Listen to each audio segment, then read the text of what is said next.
In the gym behind these doors, something special began on a fall night in 1973, the Eddystone Borough Rec Basketball League. No one in this gym that night had any idea how special that league would become to our community, the kids, and its succeeding generations. This is the story of that league and its legacy. This is Eddystone, the Borough of basketball. What all Eddystone and Eddystone Biddy basketball really meant to me. Number one, I've made lifelong friends. You know, obviously the Inachis, we were friends before Biddy basketball. We'll be friends forever. But people like John Avazalu, you know, who really talk about a kid who worked hard, went on to play college basketball, became a successful lawyer. The Crestises, you know, friends forever, and we see each other. We still, you know, always say Eddystone forever or talk about Eddystone memories. But what my wife and I talked about that I neglected to mention in my previous recordings was the sacrifices that our parents made for us, that I think made us really, really good people.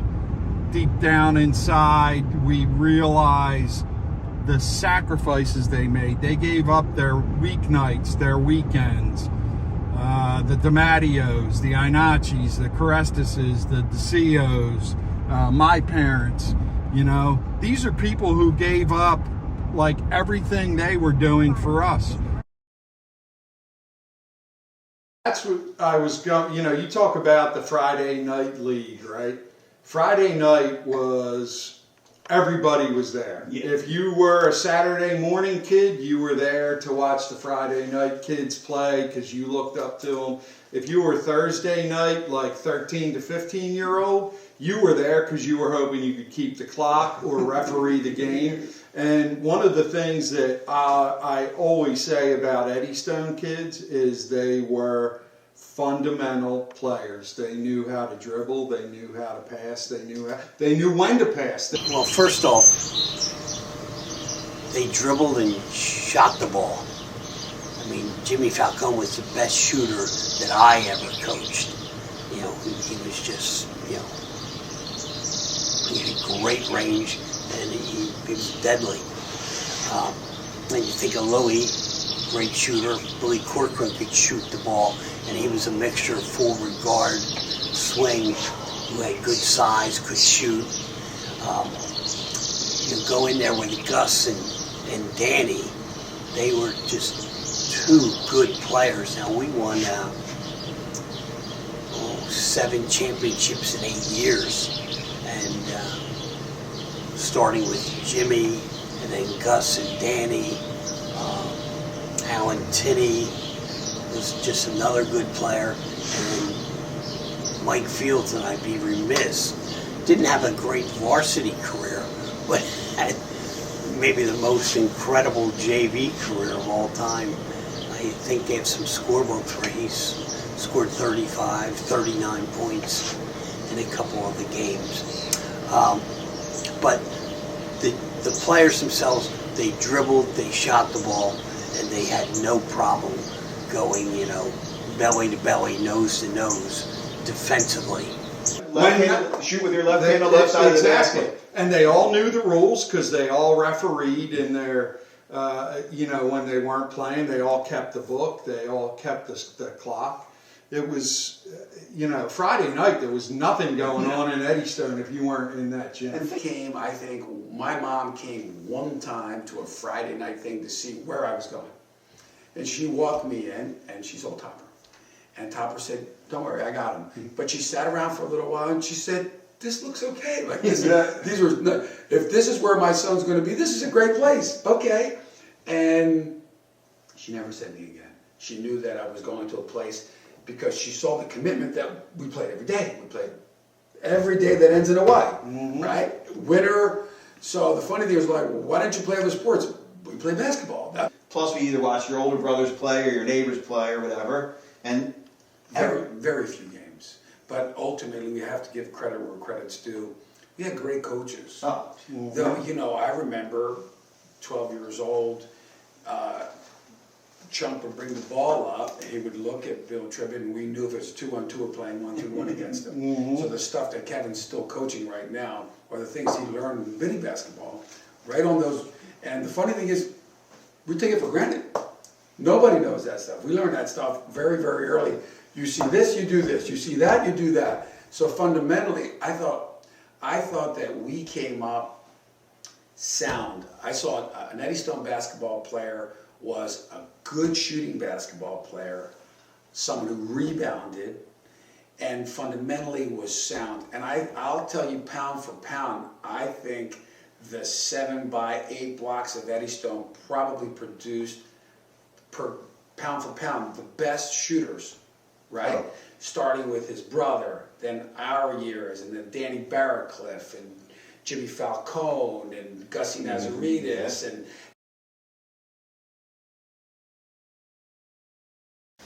game night. In the far corner of the gym, one team. To my right, the other team. But right here was the hub of activity. This is where the scorebook, the clock, and the handheld scoreboard were all kept. You would come over, your coach would tell you you were going in, you would come over here, you would check into the game, next whistle you would be brought onto the court. At some point, this became a hub of activity after the games. This is where players would come and check the scorebook.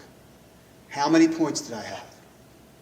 I don't know who started it or when, but it became a thing, and I remember doing it after nearly every game I ever played. Later, the electric scoreboard was placed at the far end of the gym. And for that, that became like the biggest deal, right? We had a clock and the score up on the wall. But that first year, there was a small clock, handheld clock, and a scorebook right here. My kid not playing, but what I remember, recently I went back to Eddystone Elementary School like 5-6 years ago. The principal's a really nice guy, and I made a donation. I went back and I went to the gym, and it's tiny. We were just there last week. And it seemed huge, right? It had, 50 people watching, 2 benches that were full, people going in and out, traversing all over the place. It did not seem small. We were great shooters because we were shooting from half court then. Right? That was a normal shot, right? Because the gym was small.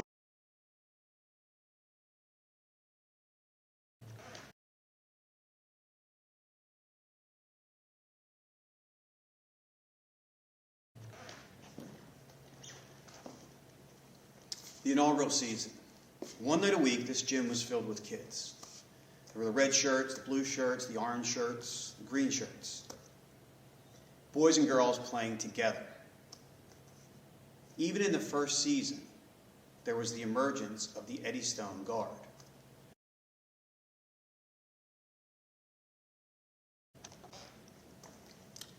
Louis played with fire. He was all over the place. Ricky was smooth. He seemed to glide around this court. And Chrissy played with flair, passing the ball behind his back, going up and under the basket for layups. He played in a way no one else did. The 3 of them did. Every guard after them tried to play as good, as well as Louis, Ricky, and Chrissy. There were a few who reached that goal, but the list is short. I used to wear the little. I wore wristbands. You wore the wristbands. Well, the reason I wore wristbands and knee pads is because Louis, Chrissy, and Ricky did. Yes. And they wore them, they had like white ones during the regular season, and then you go to the All-Star tournament, and they had blue ones with red, white, and blue wristbands. I was like, well, that's the coolest thing ever, right? Get to the basket. He was quick enough. If he beat you, he ended up at the rim in a layup. And if you got by he could shoot, you overplayed him. He went around you, right? And he got to the basket, and if there was a chance you ever got by Louis, you knew that you were probably going to get hit. Yeah. Well, we were always going to get. Ricky Chrissy team, they actually won the state championship, right? Yeah, but didn't they get screwed somehow because the states were in, or the nationals were in Chester? Yeah. I remember, I remember that last year. I was late starting basketball. I remember I picked up a basketball seriously when I was about 9 years old at Jimmy Pace's backyard. He had a basketball court there, and the one who taught me how to play ball was Billy Corcoran. Billy, I remember the first time I got the ball and I threw it. I think I threw it over the top of the basket. He said, "You got a lot of work to do," and I did. So I took that as motivation, and I started working hard, 3-4 hours a day sometimes, and I kept getting better and better and better, and then, I started playing organized basketball, and I remember Topper Corcoran and Bill Cassidy and Mr. Donnelly and other coaches. But, obviously the coach that really took us the farthest was Bill Tribbett. And Bill was really tough on me, but really a great influence on me getting better and better and better. And so that 12-year-old mark, when we went to the Nationals, everybody went to California the years before, or the years after, Louisiana. We ended up going to Chester, and but we had a great time at the Howard Johnsons. I don't even know if it's there anymore, but we stayed there and we played. And what a tournament that was at St. James High School. And I remember leading up to that, we played the Ridley team, and we were underdogs, I think. And I had hurt my finger in school, and so I played kind of hobbled through that series. But Ricky and Louie just carried that series. I mean, I don't think I scored more than probably 10 or 11 points in that series, but they just carried it. And then we went to the Nationals, and we didn't do too good there, but that was a great experience. But they were the team. That was the year that Dave Lauser was at the Liberty Bell. Yes. Yeah, because Dave Lauser was on that team. Yeah. And they didn't go anywhere because the national tournament was in Chester. And if you remember, they did the 3-on-3 and all that at the Family Center. Yeah. Like Eddystone kind of had a Individual, Yeah. Competitions. Yeah. Like those are the days where kids stayed with families. Like Yeah, the old housing. hosted. Well, we all did. You hosted a kid from Jersey, right? Yeah. Didn't he go on to play at Seton Hall or Yeah, someplace? he went to play. Because he played in our backyard. Mhm. He was overshooting in our backyard, and just we're like, "Who's that kid?" Dan and Dan. Yeah. It was commonplace. Danny Calandrillo. Danny Calandrillo. Calandrillo. Yeah, he played at Seton Hall. Yeah. I remember watching him on TV. My first memory was being drafted. I don't remember. I was on, I think, Scott Paper, and I got my first jersey at one of the first practices, and I was so proud of it that I wore it everywhere. And I wore it home. I wore it the rest of the day. And most importantly, my most vivid memory of my first season is my first shot on goal on the basket was I was facing away from the basket and threw it backwards over my head. And my dad probably never let me forget that. To do it, but And baseball. and then we play like distance, or we play like right field's closed or whatever over at the field, but it was never the same as. And we were really good at baseball too. Your 12-year-old year and my 11-year-old year, we went undefeated. But basketball was just different. I mean, it was just. You started doing it at 7, and the Saturday morning league. I mean, I've talked to at least a dozen people who said I used to sleep in my uniform. Guilty, I did too. I had Greto's Barbershop. Mr. Cassidy was my coach. Billy was on my team. Dave Rocket, Sean Shields, not Sean. The other Dave Joe. Dave Rocket got hurt every week. Yes, he did. Yeah, He was- David. So But it also goes back to what Kevin said about numbers. Like, Yeah. you could have 3 guys and play, right? You could have 4 and play. That was the other thing. Like I remember one time there wasn't enough players, and they went to George Pappas's house and knocked up. Like he always knew where everyone was. All right, we got 4. What are you doing? Well, let's go. And Drop it. Dave You're Tripp was the playing. coach, and he said, and George comes walking in, and he goes, "We got 5. Let's do battle." Any basketball success I had, I think, was fundamentally sound from the biddy years. I'll call them the biddy years. Then, of course, the Sal Marty years. So to me, those, which was basketball, WWF fighting, and for anyone who doesn't know, that league was over at the, what do we call it back then? Family Boys Center. Club. Now Yeah. it's a Family St. Center. James. Well, back when we played, they played in the school on Wednesday nights. That's why the girls played Tuesday nights. The boys were Thursdays, Fridays, and Saturdays. Before the boys Yeah, club before was the built. boys club was I- built, I- and before that, I in never the summertime, played. they played at the courts. Yeah. I only played at Yeah. boys. But when we the were rec young, center, the they rec played center. Wednesday nights at the school until it was warm out. And as soon as it got warm outside, they were at They the were out outdoor there. courts. That- And Wednesday nights at 7:30. That league was by far the best preparation for me to play collegiate basketball. Well, obviously, the first one that comes to mind is my dad. I'm not sure if he was involved in the founding, but obviously, basketball was right up his alley. Because in his mind, when Eddystone High closed down, that they needed some way to keep Eddystone's unique identity as a basketball powerhouse. You know, he played back in the day, and some of his teams went on to district championships. But the other people I remember were Sam Sabat. You know, he was never really a great player, but he was a good coach, and he was fun, and he knew a lot about the game. And Paul Tricino, you know, Billy Tricino's dad. I remember, obviously, Bill Tribbett. Like I said, Bill was a great big personality and dedicated a lot of his time to keeping that running. And, you know, I'm sure he spent a lot of his own money to do those kind of things. But I remember Lamar Bowen Sr. Coaching a year or two, and those are the adults that I remember. Even when you're not around. So fundamentally, we're very lucky in that respect. You know, we didn't know it at the time, but I think it Bounce passes. Well, I think like early on, Saturday mornings and the Friday nights, with the Cassidys and Joe.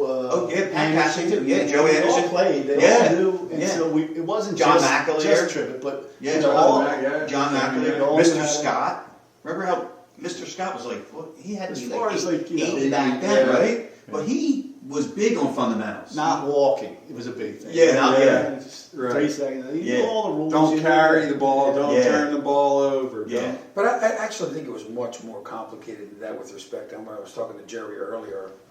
We couldn't make a layup on the left side without our left hand. Yeah. Oh no. No, That left wasn't hand for and me, left right? foot. Like there were Right. kids who go up with their right foot and You- their left hand, and no. You were Yeah. eventually gonna master it. Yeah. Right? It wasn't gonna, I don't care how athletic you thought you were, there was the way to do it, how to set the pick, how to come across. And how I to don't think do they ever things. had a meeting saying this is what No, we're focused. These are our goals. It's just all of them Right, knew just- it's was just how to play happened, yeah. basketball. And That was with the basketball part is they just let everybody play, and from the beginning it wasn't just all boys. Like Steve DeCio brought up that he didn't realize that other places didn't have an equal league for boys and girls in 1974. if you look at that article from the first banquet that's in that Daily Times, it starts with all the girls. Like more than 50% is all the girls' names, the Rodden girls. Yeah. D. Waldick and all. Oh You wow! gotta see that article, Yeah, Jimmy Pace's sister. Yeah. He brought her up, but and so the whole and then the second year when it became splintered into the different age groups, the league just kind of took off. You know, it was crazy how popular it was. The other thing I noticed is that like the teams only had 7 or 8 players. Yes. Because we didn't have a lot, but Right. you got to play more. It Yes, wasn't like, exactly. Like, I'm in a really township league now. It's 10 or 11. It's just way too. Yeah. They try not to make it more than 10, but it's just Yeah. too many. Yeah. To get them in. We were kind of benefit from the fact that we didn't have a lot of kids in town. Because I didn't get that. Go ahead. 1, 2, 3, Stoners! All right, Mrs. Rolls is with us. You've been there from the beginning. Talk about how the girls started to play in Eddystone. It was first the boys, and then you were instrumental in getting the girls started. Yeah, first it was the boys, and I think us mothers were a little angry because we couldn't get a girls basketball team up. So we got a girls basketball team up, and we did very well. We had the Roddens, we had the Paces, we had the Rollses, we had, let's see, Tricino, Michelle Tricino, we had Rhodaback, and the girls from East Street. Yes. Pinhawk girls. The We had Ashtons. 2 of those girls. And the Astons from Ashland Avenue. And the Bagley. Yeah, she did play, didn't she? Yep, she did. She was on our traveling She was team. on your travel. I don't think any of the Snyders, though. They were too young. Melanie They were too Hudgens. young. Oh, yeah, Melanie Melanie. Hudgens. Yeah, Melanie Hudgens played. Off of 12th Street. Sue Callan. I think I she think played Sue Callan. Yeah, I think Sue Callan played too. Ellen Britton, Robin Chappell. No? There were a lot. Were they? Yeah. So anyway, Devona Sakers. Yeah. Devona was good. yeah, Yeah. Devona, She was a she was player. very good. She was down off 11th Street. Yes. And we had a all-star team. The Topper Corcoran, God bless him, coached. And I would go as the woman to take care of the girls, whatever had to be done. I would pick them all up. And every time they would win, whether they won or not, we would still come through Eddystone blowing the horns that we won.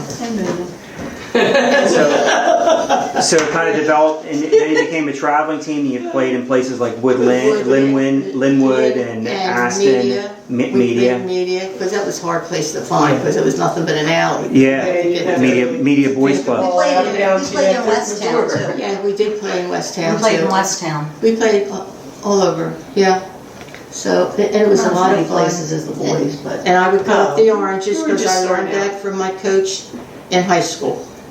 And I don't know if you girls knew this, but when I played basketball, there were 6 on a team. And you couldn't go all the way You up the played floor, right? half courts. Yeah. You played half court, three of each on each side of the foul line, not the foul line, the center line. I Yeah. like it our way better. Yeah. Yeah, but I played basketball for Miss Graham, and when I graduated from high school, I was voted most athletic girl Wow. that year. Yeah, Eddystone High. and I stopped playing it because for some other reason.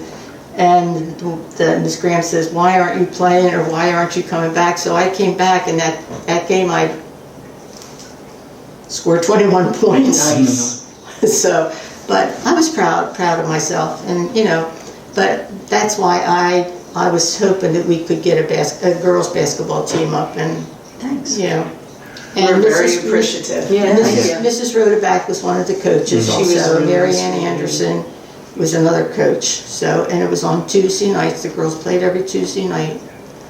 Yeah. And then, in order, a major fundraiser was the tournaments. Talk about the tournaments. The tournaments that we had. The tournaments. It was mostly, the tournaments were mostly the boys' tournaments.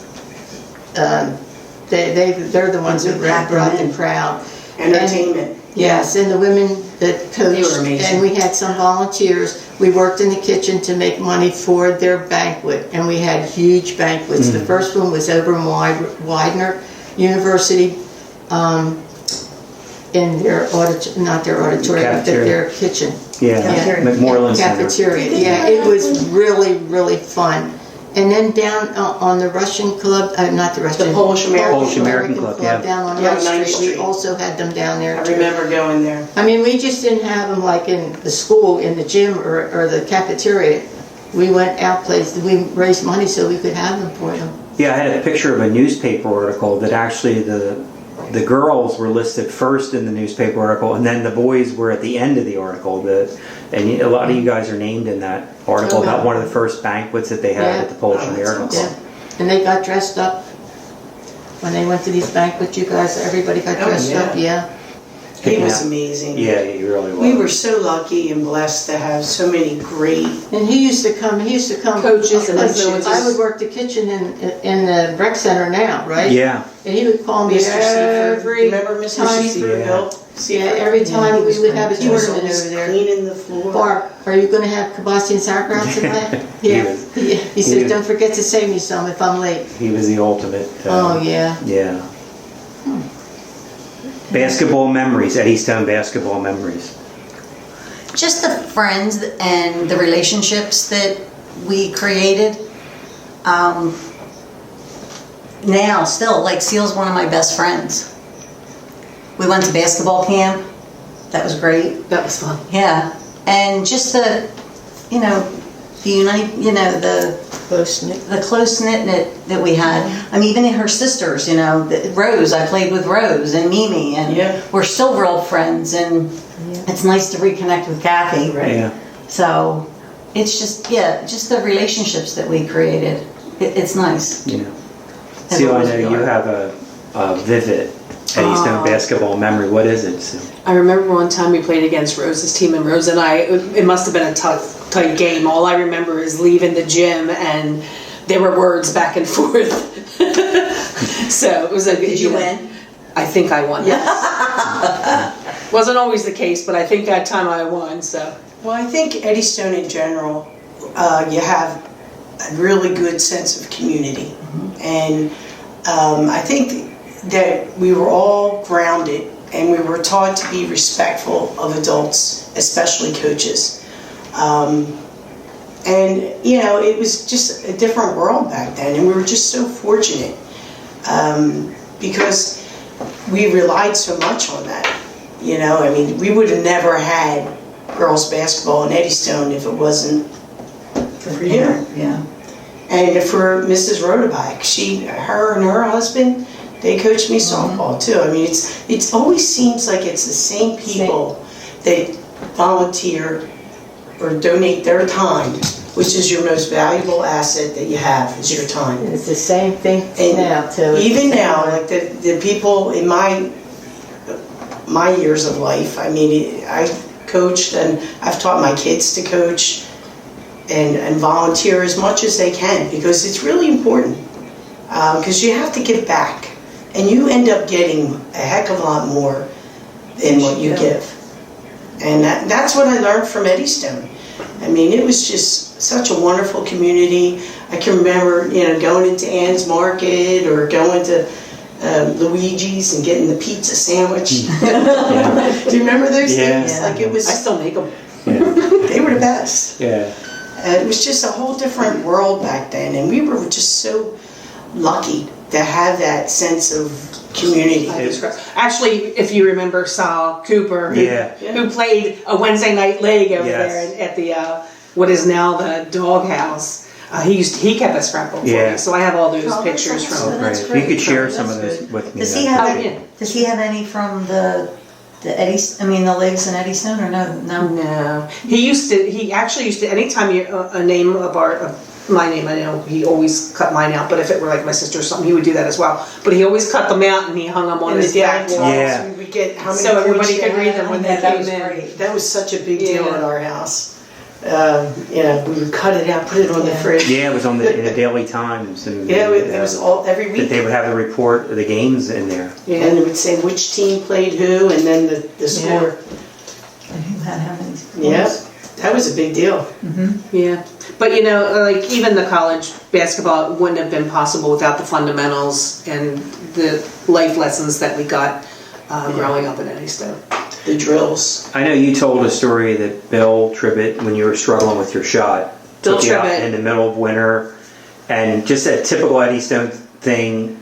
He would just donate his time, and we would go over to the court on a weekly basis. Like he would just hours and hours he'd spend with me, and it's frustrating because if you've done something for a long time one way and they're trying to correct you and make it appropriate, make it right, it gets frustrating. But he hung in there with me, and he didn't give up. Yeah, and I really ended up with a real nice jump shot that that was. I can attribute my success at Westchester to that jump shot. Yep. And then my dad taught me my hook shot. Alley-oop. Now, Kathy, how many years did you play at Cabrini? I only played 1 year because I had a really bad ankle injury. Mm-hmm. And I never, I just couldn't, my speed wasn't there anymore. Mm-hmm. I used to be really fast. But I was a scrub, I'll be honest with you. I walked on, I wasn't recruited, and it was fun for me. I liked to go into all the different tournaments. No pressure. I was a walk-on too. You were? Yeah. I thought you would have been recruited. No, well, I had a pretty cloudy high school career. Oh, okay. So I started at Ridley. I had issues with the coach then. I transferred to Notre Dame. Notre Dame closed down, and I ended up at O'Hara. Oh. And then I was always sixth man at O'Hara. Fun to watch. Our guys were so fun to watch, even at I loved Ridley. it. I used to sit at the Ridley games and watch the guys, and it was Louie, and it was Cork, and like all those guys from Eddystone.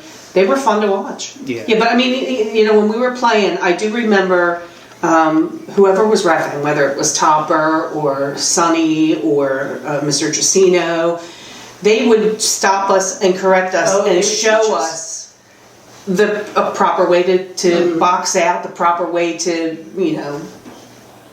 receive a rebound. They just The fundamentals were focused. fundamentals were the focus.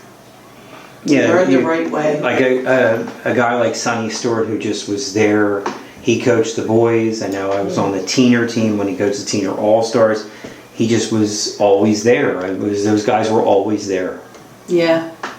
And it's a shame because then you didn't appreciate it like we can now. We can sit back and reflect and think what great lessons we got from them, and so this is a nice thing that we can finally say. Yeah. Thank you. Thank you Thank you much to everybody that contributed to the program. When we were playing was to teach lessons, to teach fundamentals, Right. to teach respect. Now you have people that really want to have grow and cultivate basketball players. Right. Well, because they So want scholarships. they're going to spend more money and send them to all the camps, and they're going to take them all around. So it's a whole different focus. Yeah. You get done your Borough rec game on Tuesday nights. I would go to my grandmom's house on National Avenue, and I'd watch the Waltons. I'd play pinochle. It was like a whole. My aunt cut up fruit, and it was just great. It was just really, I just feel lucky.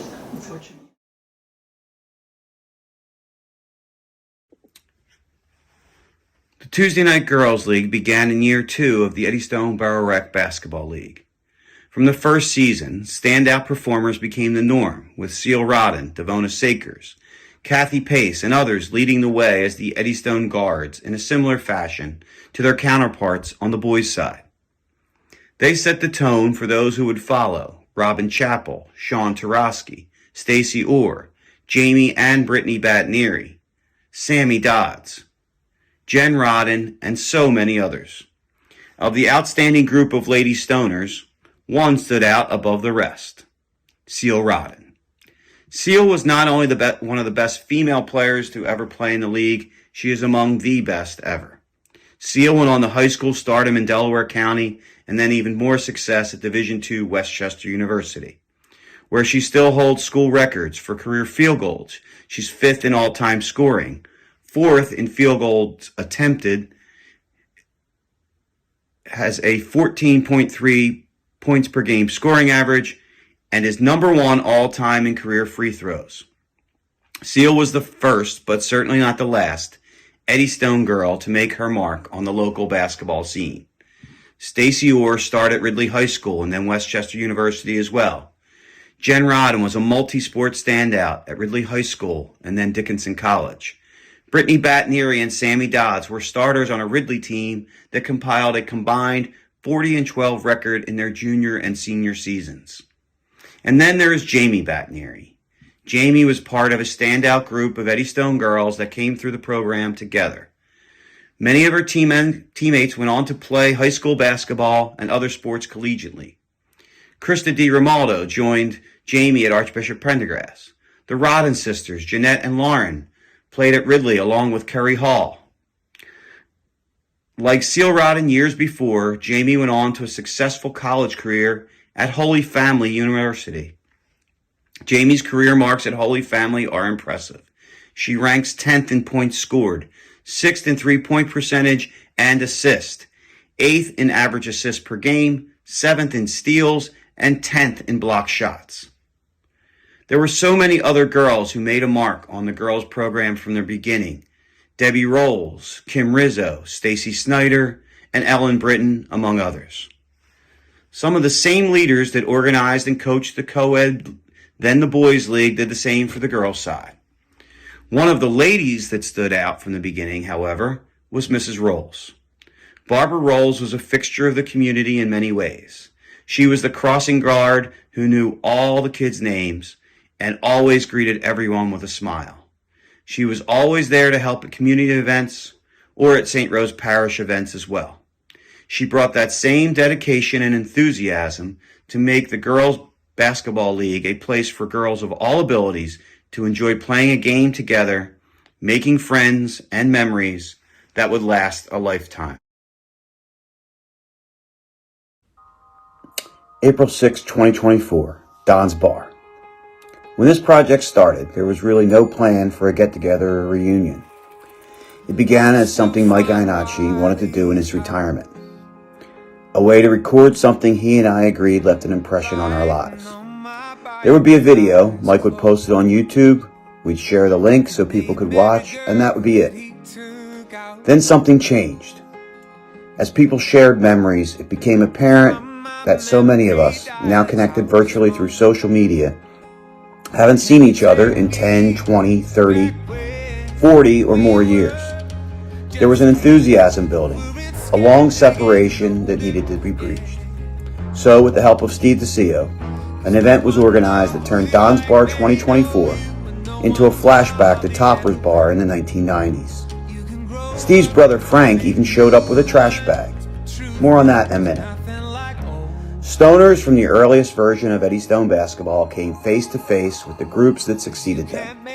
Legends of the program were able to see each other for the first time in decades. The smiles and laughter and hugs showed the bond Stoners have and always will. Some sat for interviews, some just soaked it all in. And that trash bag. It was filled with old Eddystone and St. Rose CYO uniforms. Some people even found one or two they remembered wearing and tried them on 50 years later.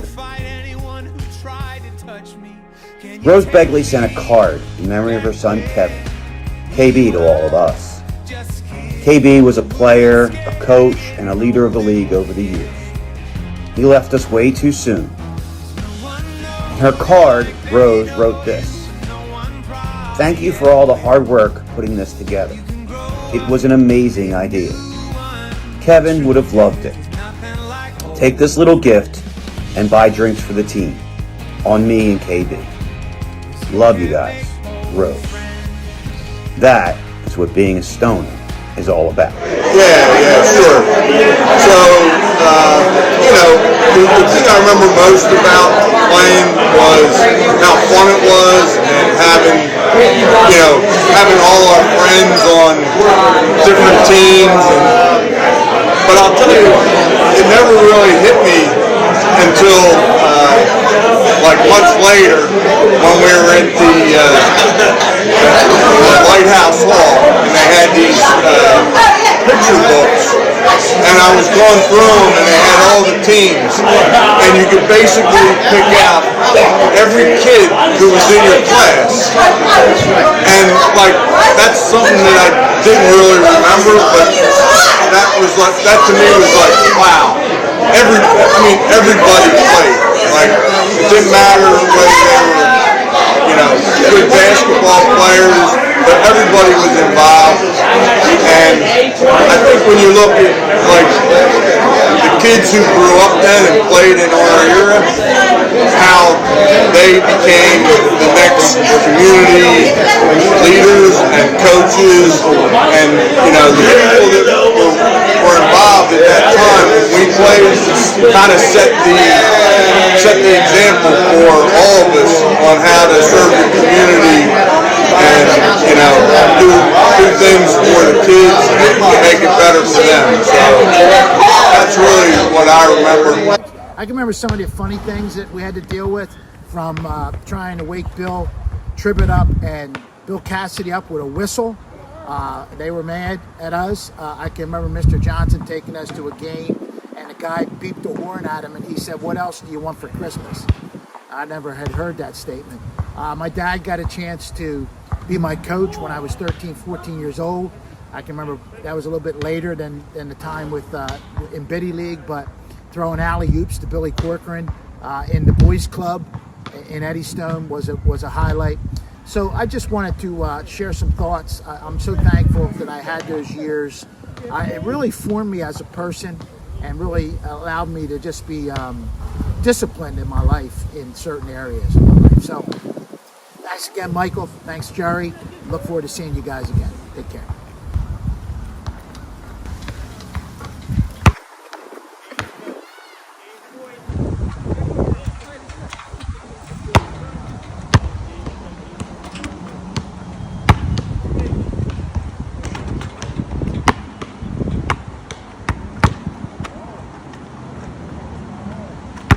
And still others who never played a game beyond the Thursday night boys or Tuesday night girls leagues have friendships that began on a basketball court in Eddystone as a child.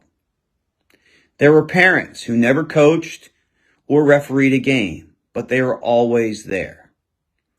They worked the door or the kitchen at tournaments, made cupcakes for the concession stand, drove other kids to away tournaments. Basketball was about community and connections. 50 years after the inaugural season, the true measure of the success of the league is those friendships. Whether from a team sponsored by a local business or from the all-star teams that traveled to tournaments each year, the memories come back every time you see a fellow Stoner. It was evident from the outset of this endeavor that this story needed to be documented. The response from so many Stoners on social media, in emails, calls, and face-to-face meetings was enthusiastic. We even learned that Tom Shivers, a guy who left Eddystone at 11 years old, chose to name his company Four Stone Partners. His jersey number from the Saturday Morning League, Stone for Eddystone. And he even uses the Eddystone Lighthouse as his company logo. Our April gathering at Don's Bar reunited friends and teammates who haven't seen each other for 30 years or more. It was great to reconnect, even better to watch others do so. So thank you to everyone who contributed to this project, shared a memory, or offered assistance in any way. Mike and I are beyond grateful. Eddystone forever will be true to you. So your last request was to sing Eddystone Forever. And Eddystone Forever is a song that I think I knew probably before I could walk. I mean, many called my father Mr. Eddystone. And as a matter of fact, when he sent flowers to funerals, or he bought flowers for his wife or for his daughters-in-law, he would always buy red and blue flowers, red and blue carnations, red and blue mums, whatever the occasion was. If you couldn't get it in red and blue, he asked them to spray paint it. So there was, if you ever walked through a funeral procession and noticed red and blue flowers, they probably came from my dad. As a matter of fact, on his funeral card, he requested that we put the words to Eddystone Forever on the back of it instead of a prayer. I guess it was kind of his prayer. I'll try and channel my best Ace Mears, who was known to sing Eddystone Forever up at the courts at the football field, and definitely in Topper's Bar. This one's for you, Ace. Eddystone forever will be true to you, loyal to the red and blue, We'll be there to cheer you out the fighting battle on without a struggle. Our alma mater dear. Eddystone.